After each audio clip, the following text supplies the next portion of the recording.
Hello, outlets. Hello! Welcome to another episode of Shameless Plugs. As always, I am J.A. George, and I am joined by my delightful co-host... Samantha the Writer! Yes. We have a guest. We do have a guest. We have a new addition to the Shameless family. We do! Yay, baby! Yes. Samantha is officially a mother now.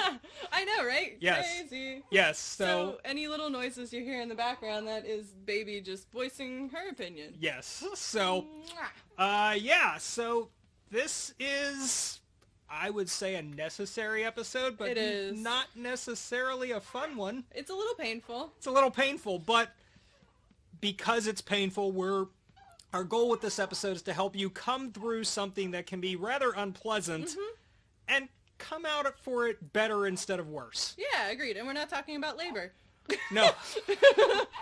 That would be an accurate description for labor, but no, we are not talking about labor. We are talking about the thing that all authors enjoy getting on their work. Criticism. Yes, this is our criticism episode. Yes, it is. So today we wanted to talk about how to handle criticism, what to take away from it, how to deal with it when you get negative criticism, because trust me, you will. You will, yep. And I mean, even after your stuff is out in the world, you'll get negative Yes. criticism, so Yes. it doesn't end, because people are awesome, that's Yeah, why. exactly. People are awesome. People are awesome. So yeah, our conversation today is about dealing with criticism and using it to better your work and better yourself as a person, and how to figure out what to take in and what to ignore, because not even constructive criticism, even when the other person has good intentions, even when it is valid points, it's not always something that you want to act on. It's not always criticism that you want to adapt your work as a result of. Agreed, because that's the whole thing with criticism is everybody's going to have an opinion about what you do. It can be as simple as, I don't like this word, or as big as, I don't like this character. Yeah. But ultimately, it's about having a large enough sample size and a trusting relationship with your reviewers and your criticizers to figure out what you should take away from it. And I think it's also understanding when it is okay to be unwilling to bend on your story. It is. I am going to make two comments on that front. One, art by committee doesn't work. No. It doesn't.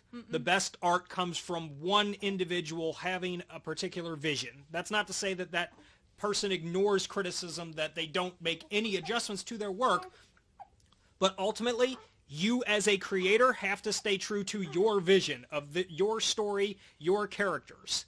And taking criticism blindly that results in you changing your vision is probably not criticism you want to take. Right. So, but there's an art to figuring out what to take in and what not. Yep. And I would also say that the other point that I wanted to make on this is that criticism, just like anything else, doesn't come from a vacuum. It comes from what that other person is bringing to your story. Yep. I've used the quote before on our show. Not everyone gets it, but the right ones do. It's a quote that I love. It is a mantra that I try to live by.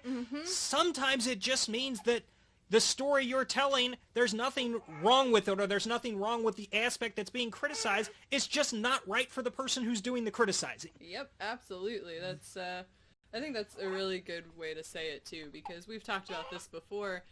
Even in your own writing, sometimes you can't tell a story until you go through something. Yes. So similarly, sometimes the people who you're having review it can't review it honestly without going through something, and vice versa. Yeah. Sometimes you can't take their criticism without going through something.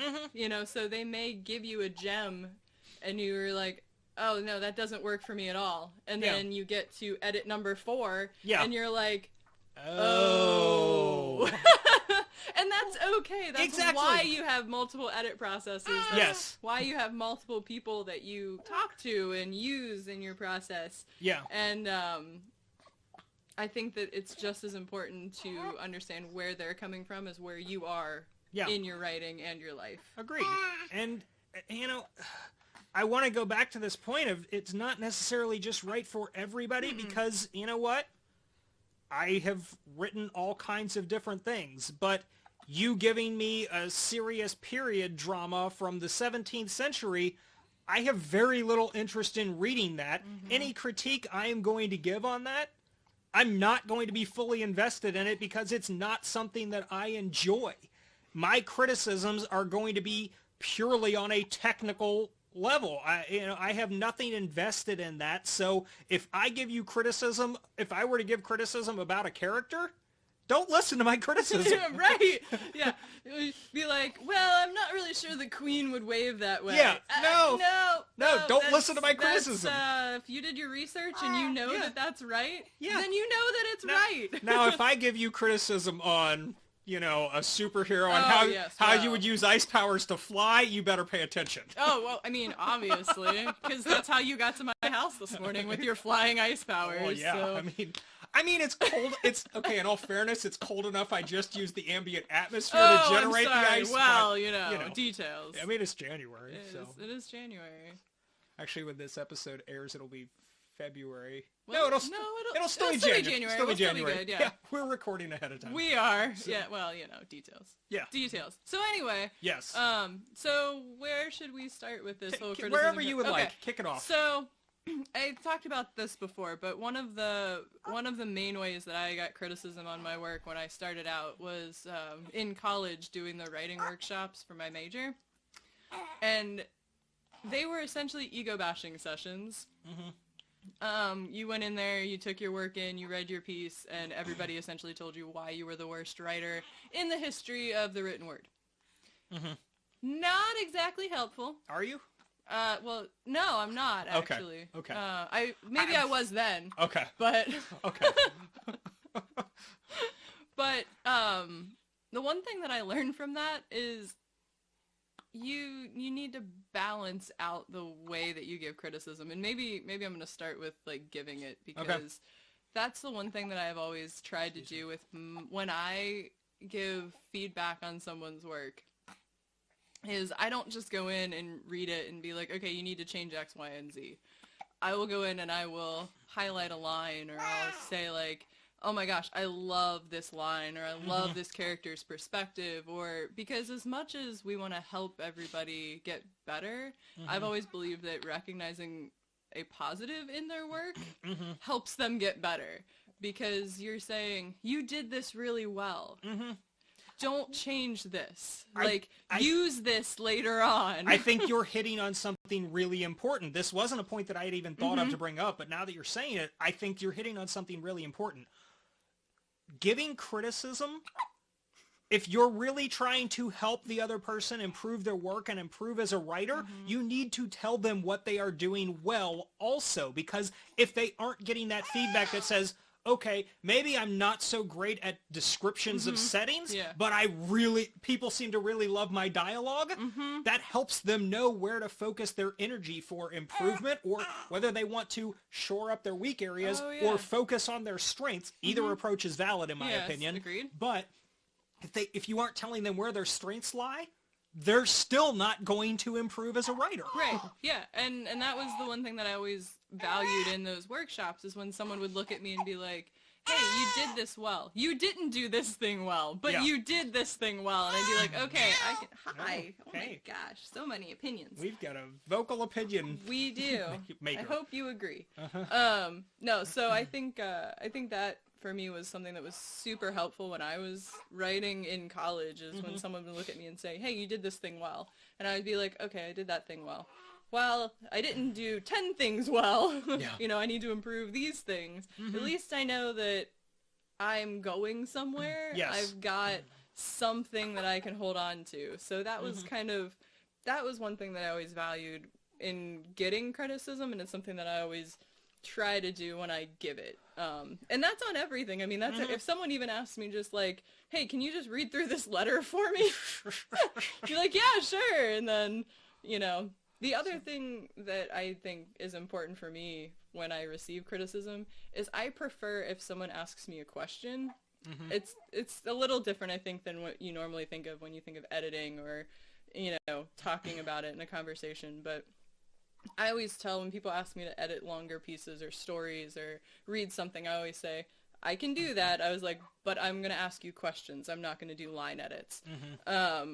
Because ultimately it's your story, and it's not my story.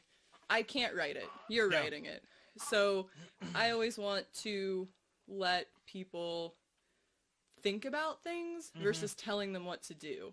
And that's really big for me, and I respond really well to that if someone comes back to me and says, well, why did your character do this? I'm like, because they were tired and drunk. I don't know, and then it forces me to think about my character or think about my situation, or, well, why didn't their kitchen have a fridge? Well, it does have a fridge. Well, why didn't you tell me that? Oh, it's not important. But is it important? Like, the fact that you're asking me that, does that make it important to you? Or did you realize that your character didn't put the milk away? They're going to have to buy milk when they go to the store next. You're hitting on something that I don't do this. The way that I give criticism is not exactly the same, but it's similar. Yeah. One of the things that I like to do when I give criticism is I like to say how I reacted to something, and then I say, consider. Yes. You may want to, like, I might say to somebody, I don't understand why Mike didn't have a beer instead of a glass of wine. Right. Consider explaining, whatever. Yeah. That is a really, really, really bad example. But I mean, beer and wine, it's cool. The idea being, though, that rather than just saying, change this, I try to give people the background on why something confused me, why I didn't understand something, why I feel like there is a gap, and then offer them something to consider, because to your point, this is their story. They wrote it. I don't know if somebody gives me one chapter of a story to read, I don't know if that's a relevant detail 6 chapters from now. Yeah, absolutely. I don't know if this is because of a personality quirk that you're going to flesh out later, or if it is just one of those background trait kind of things. So I'm not going to tell you how to write your story or your character. I agree. But I do want to tell you what my reaction to it was, and where it felt to me as a reader like there was a deficit, so you can consider how you want to change it. And I think you said something interesting there, because, like you said, if you only have the first chapter, you don't know what's relevant. Exactly. So that goes both ways, right? You're going to ask the question, and you're going to say, oh, well, why did he have a beer instead of a glass of wine? He seems like a wine guy. Yeah. And you as the writer are going to go, oh, no, he's actually a beer guy. It's explained in chapter 3. Yeah. And then you get to make the decision. Do you need to move that detail up? Yeah. Do you need to make that more relevant, or are you going for subtle? Yes. And that goes back to what we opened with, taking the criticism that you need to take and thinking about it, right? Yes. Because if someone asks you that question, beer versus wine, you're like, well, it is important. Is it important enough to be in chapter 1? Yes. Exactly. And that's your decision as a writer. You have to make that call.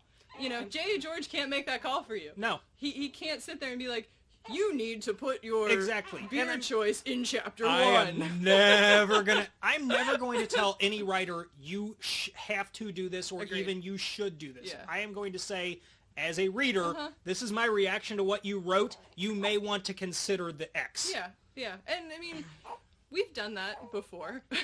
We've done that to each other's pieces. We absolutely We've done that to other people's pieces. Yes, and we've done it on a professional We have done professional this on a writing professional level. And personal writing. Yes, yeah.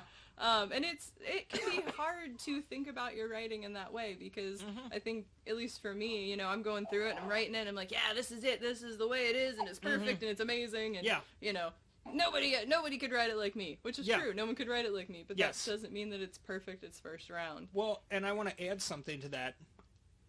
I have an extra difficulty as a plotter. Yes. Because somebody can be confused by something. To the example that you just used a minute ago, I know that that's going to pay off in book 2 or chapter 27 or page 400 of the 6th novel. Yes, true.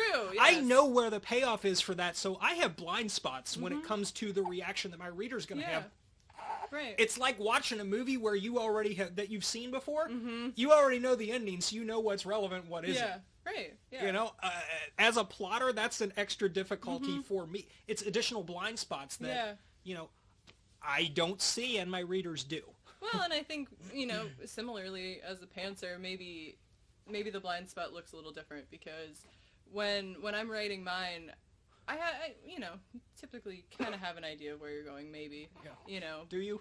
Well, you know, we'll go with sometime. I'm really just needling you in this episode. You are. It's cool. This has been twice now. I called you the worst writer ever. You did. And yeah, I know. Anyway, sorry, I interrupted. No, you're fine. But I think like when you're pantsing something and you're done with it mostly, and you're kind of getting that first round of feedback, and someone goes, "Oh, well, you know, why'd your character?" I'm just gonna keep using beer versus wine because you know, I guess I'm an alky this morning. Well, you've been deprived for a while. I have. Yes. No, so, but I think you know, someone asked me that question, and I'm like, oh, well, he could be a beer guy.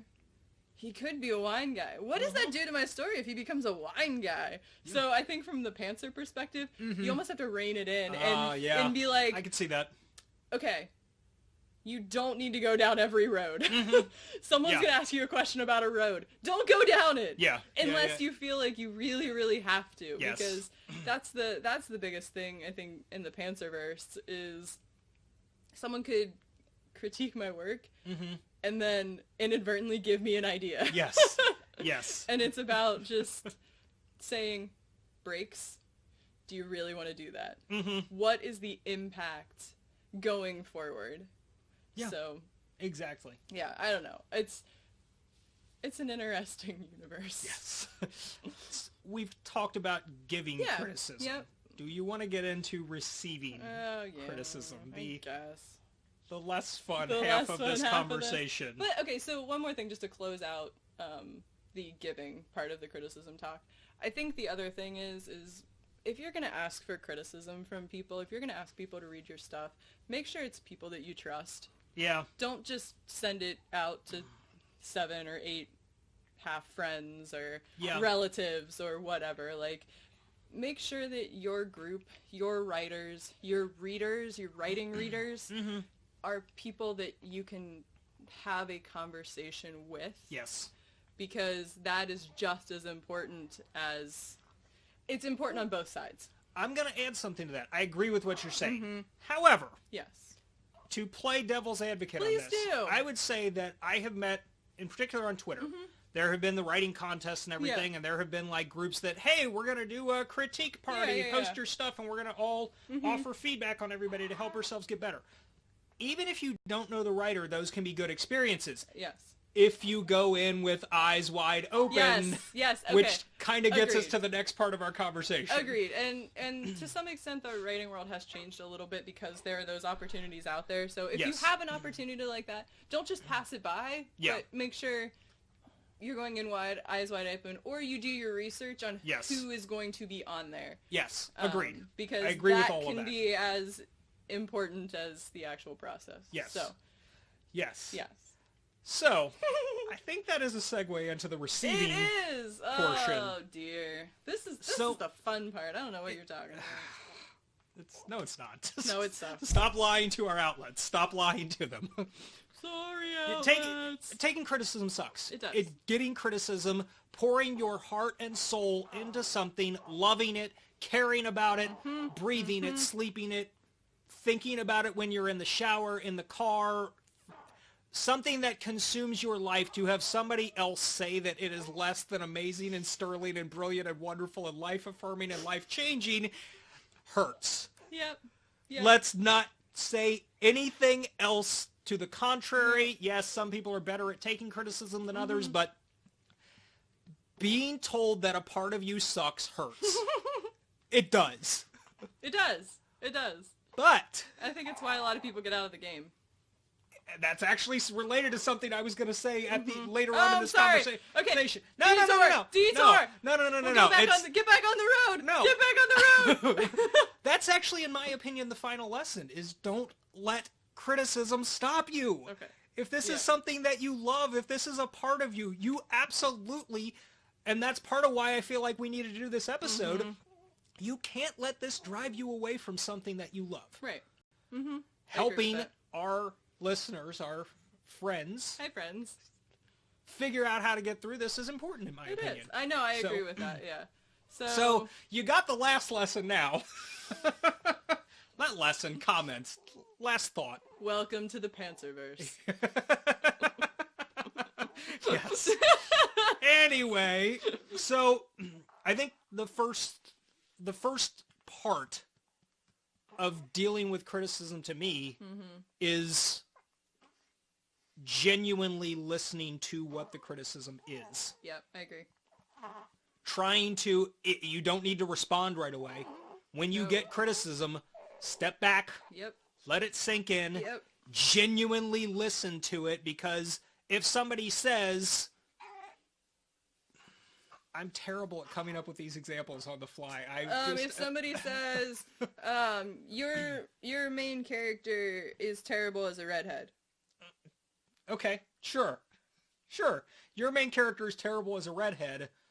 That doesn't suddenly mean that you can't write and that you have no chance of anybody ever wanting to read your work. It's true. If somebody says that they don't like a certain line of dialogue, it doesn't seem like it would be coming from a 17-year-old kid. It doesn't mean you're a terrible writer. No.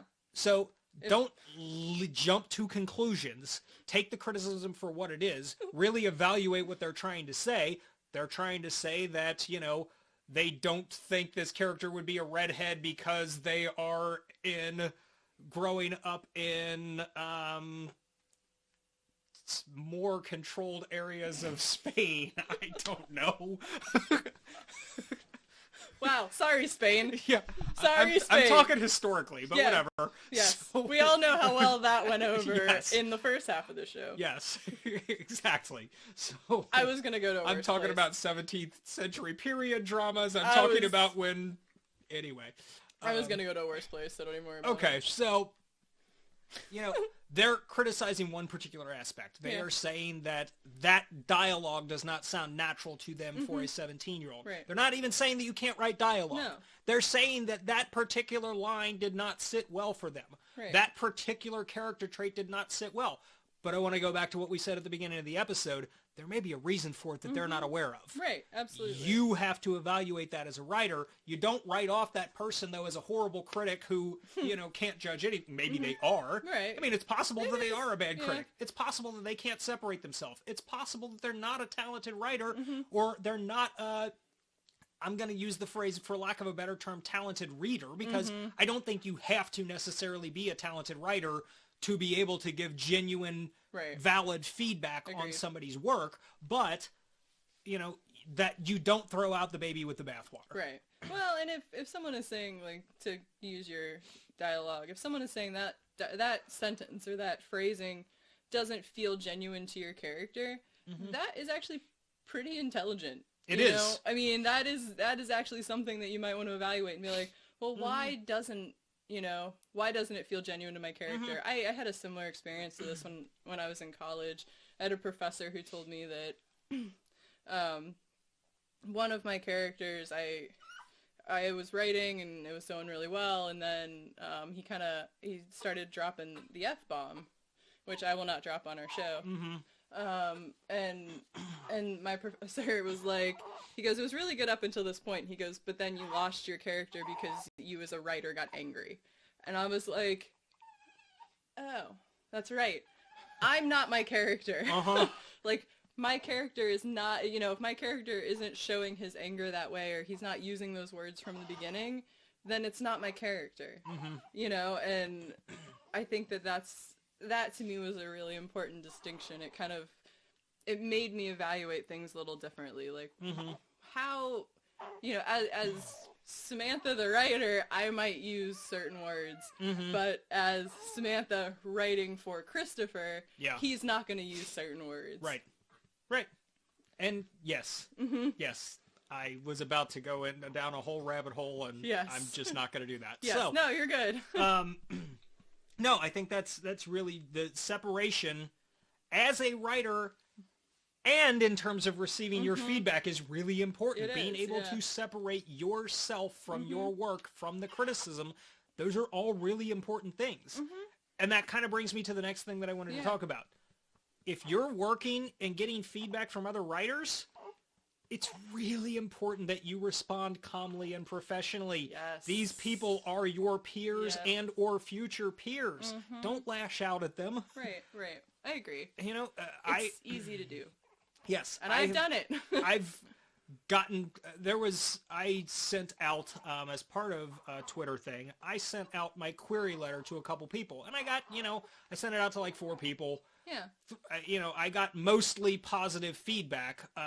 3 of them in particular, they had some questions. They had some, some things for me to consider changing and everything. And it all made sense. And, I got where they were coming from. But one person, and Samantha, you probably remember this. I do. One person sent me this feedback, and I'm like, oh my God, you have absolutely no idea what you're talking about. Read any book on the subject, read the commentary from any expert, and the things that you are saying are completely wrong. It was entertaining. I was ranting and raving. It was ranting and raving over the cube at work. It was very entertaining. I was like, oh my God, you are a moron. Yeah, I do not buy into anything you are saying.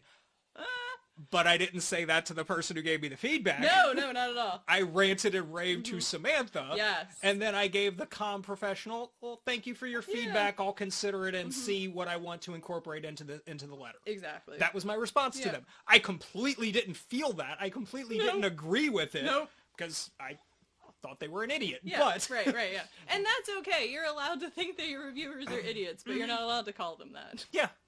And my query letter wasn't perfect. Nope. The feedback, I got some harsh feedback from the other people. I wouldn't, maybe not harsh, but I got very valid feedback, things that I could be doing better, things that were confusing that I understood from their perspective. I had not done a perfect job.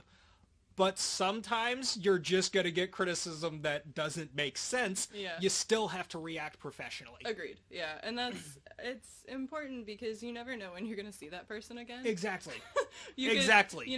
The second your novel comes out, you could be at, a book fair or something, and they're next to you hawking their book too. Yeah, exactly. Awkward. Yes. Yeah. Or, you never know when you're going to need to call on someone to help you with something either. Exactly.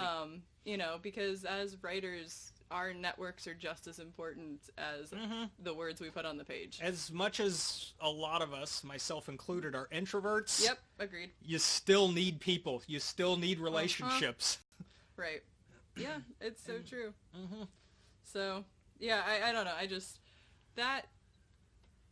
I think that goes back to just make sure that you've got the right people around you for those first drafts. Yeah. Everybody's going to make a mistake and send it to one wrong person. Yeah. But it helps you figure out who the right ones are. Yeah. And being able to then go back to those people and ask a question. Be like, well, why did you feel this way? Like, yeah. Where were you coming from? What did you see here? And being able to have those conversations, I think, is just as important as whatever they put on the page. Yeah. Because sometimes they're going to put something on the page and you're going to read it and you're not going to understand what they're trying to get at, I guess. So, yeah, I guess for me, I would just say in taking criticism, I like to surround myself with people that I can then talk to about it. That to me is important because if I have a question, me asking the question to them is me trying to figure out what I can do better or what I can change, because sometimes I need to have a conversation. I can't just take something in and be like, oh, I get it. I'm going to do this to make it better. Or no, that's addressed a couple chapters later. Sometimes I need to understand, where a person is sitting so I know where my story can go. Doesn't need to go. Yes. Can go. Yes. Yes. Well, and I think you commented on something there that's important. We've kind of talked about this indirectly throughout the episode, but figuring out what to take in versus what not to. Yeah. I'm going to use another example from one of the Twitter groups. It was, a group of writers who share your first page or share your first chapter. I don't remember now. This was a while ago. But share your first page, share your first chapter, and we're going to give each other feedback. So it was a group of I'm going to say 6 people. Yeah. So there were 6 of us, and all 6 of the people told me, you are starting your story in the wrong spot. Wow. Everybody told me. I've heard this story. You haven't or have? I don't think I have. Okay, so I had done a prologue. And it was a very, very, very short prologue. It was not long at all, which, I know people, there are very strong opinions from writers about whether or not you should do prologues. A lot of people think that they are absolutely horrible ideas and you should never do them. I personally am in the camp that done right and done briefly, prologues can work as long as there is context. So that is where I was coming from in doing my prologue. It was a very short prologue. It was like half a page. Yeah. So it was not a long prologue. It gave some context. It kind of set up the world without doing a backstory, in my mind at least. But then from there, it moved into a scene in a diner. Yeah. Every single person in the writing group said, start in the diner. This is where the story gets interesting. This is where I care about your character. Like, nice. People made some comments about things that they liked about the prologue, but even the people who liked aspects of the prologue felt like I shouldn't do the prologue, that the story got more interesting in the diner. Huh. Okay, maybe this is a blind spot on my part. If everybody is telling me this, and these are people who, again, I've read the first page of their work, so I have some opinions about their skill level, and I liked the work from all of these other writers, so I like your work. All of you are saying the same thing. Okay, I probably need to take this in and really consider changing my work. And ultimately, I did end up changing it. I got rid of the prologue. But one of those 6 people, their feedback just wasn't, I don't like this. And they didn't give any context for why. Oh, that's the worst. They didn't give any, this doesn't make sense to me. But they didn't say anything else about why. The other people were telling me, you know, okay, I really like this line of dialogue, or no, this doesn't work and here's why. And, you know, yeah, I didn't feel good hearing this doesn't work, but at least they told me why it didn't work. So I had something to evaluate and decide whether or not I agreed.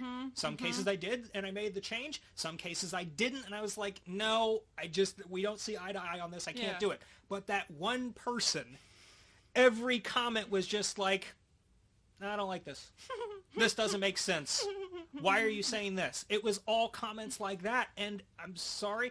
This is an extreme example because I don't think most people, if you are putting yourself out there and you trust them or you know them or whatever, you're not going to get that from most people. But I've pretty much written you off all around as a critic. Yeah, agreed. Plus, I didn't really love their writing that much. But and there we go with the difference of opinion. Yes. But I chalked that up. In that moment, I chalked it up to, you know what? Maybe this work just is not right for this writer. Maybe they are not the audience for this. And their writing was very different, a different kind of story and everything else. Maybe it just wasn't right for them. Yeah, and that happens. And that definitely happens. And that's okay. But you have to be able to discern that. Yeah, exactly.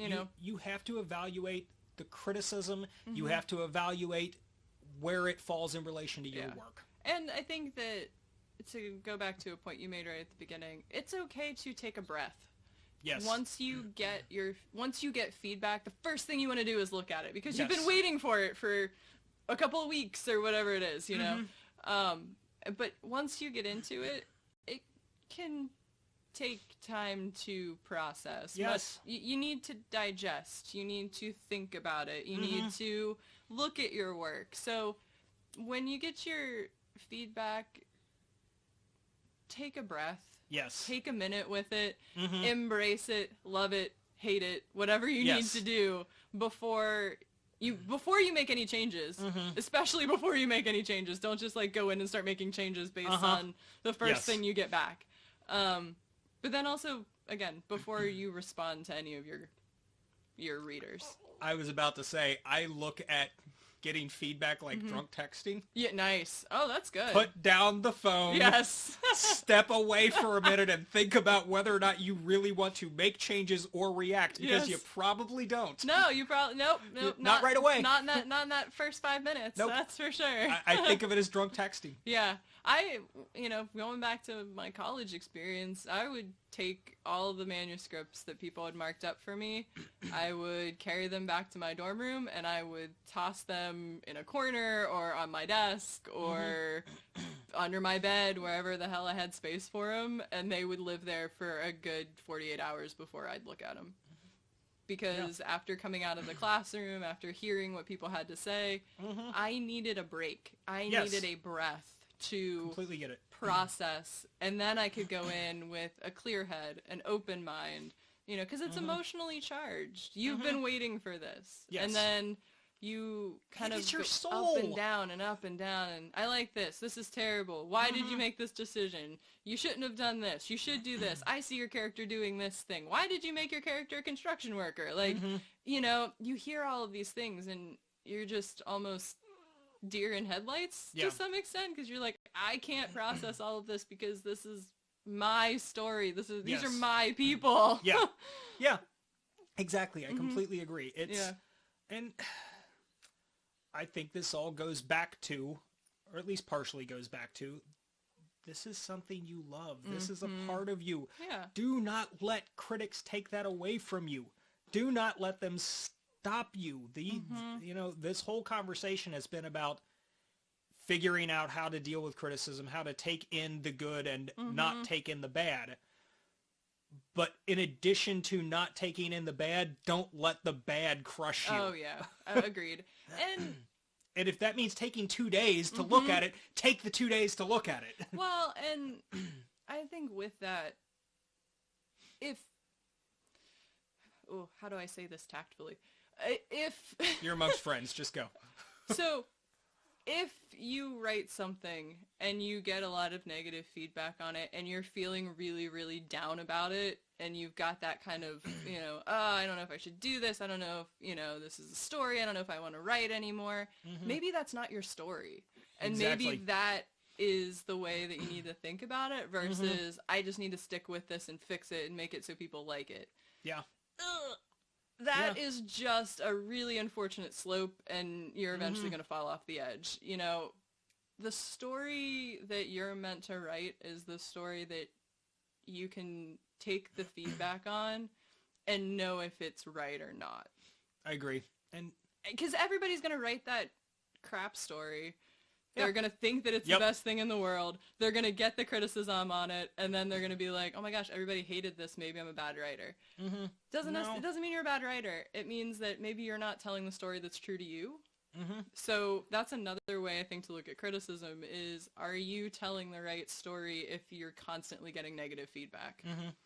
Or, I was going to make a comment, but I'm going to back off on that comment. And I'm not going to make it. So... You know, just because a story doesn't go over well doesn't necessarily mean that you're a bad writer. Stories can fall flat.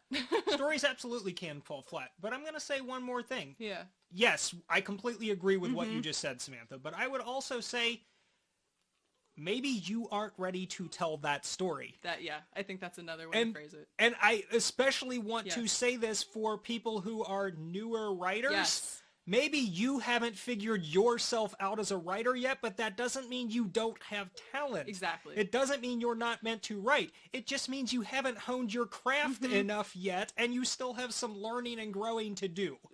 There's a reason that writing takes time.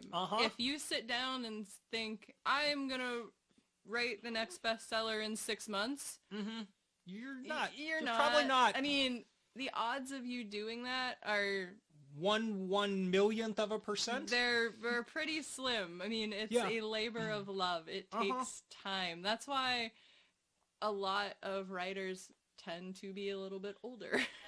If you look at the demographic, I mean, because it takes time, and it should, because you're spending time developing yourself and your characters and your place and all of that, and that's okay. And life experience helps. It does. You get more understanding not just of the world, but of different people and the different characters who are going to populate your world as you get older. Yeah.